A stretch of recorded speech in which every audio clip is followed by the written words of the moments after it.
Alexi Giannoulias, the governor, as we all know, has consistently resisted any proposals of a tax increase, although he did give in somewhat on the transit funding issue. Is a tax increase in some form necessary to get out of this mess? Listen, we are operating under a structural deficit, so there needs to be new revenue. And I think part of the job of being a leader and part of the challenging job of being in the General Assembly is sitting down, having that conversation.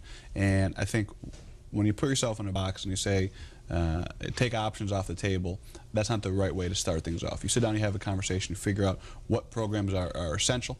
Are we paying our bills now? Do we need new revenue? How do we go about getting that new revenue for the state so that not only during good times, but like, for example, this year, where we're having challenging times, and the next couple of years, we're in a recession right now.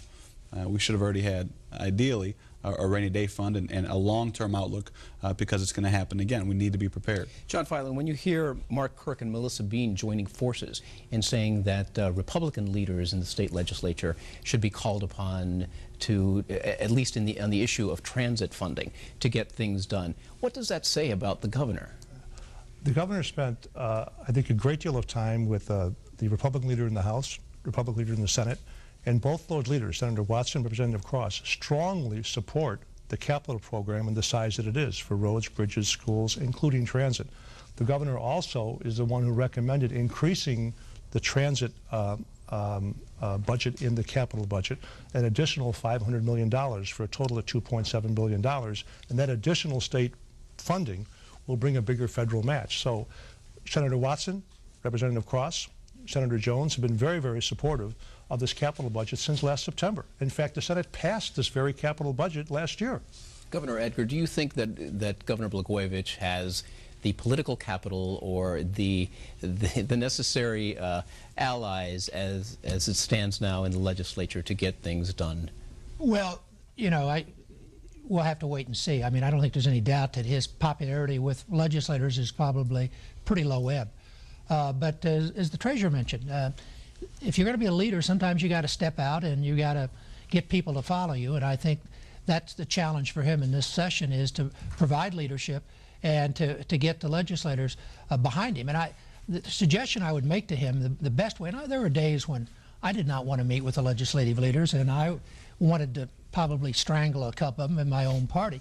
But you can't. I mean, you're the governor. You got to bite your lip sometime. You've got to reach out, and you got to be extremely. Is he not giving in enough? Is he not compromising enough? I think sometimes everybody ought to lower the rhetoric a little bit in Springfield, and particularly the governor again, and you know, and be open-minded. I think it's hard when you say so many things are off the table when you sit down and negotiate. But again, there's always going to be tension between the legislature and the governor. That's why you have the legislative branch and the executive branch. But the governor particularly, I think, has to provide the leadership to try to work out the compromise and the consensus. Finally, Alexi Giannoulias, yesterday you called the governor after his speech the anti-Obama. What did you mean?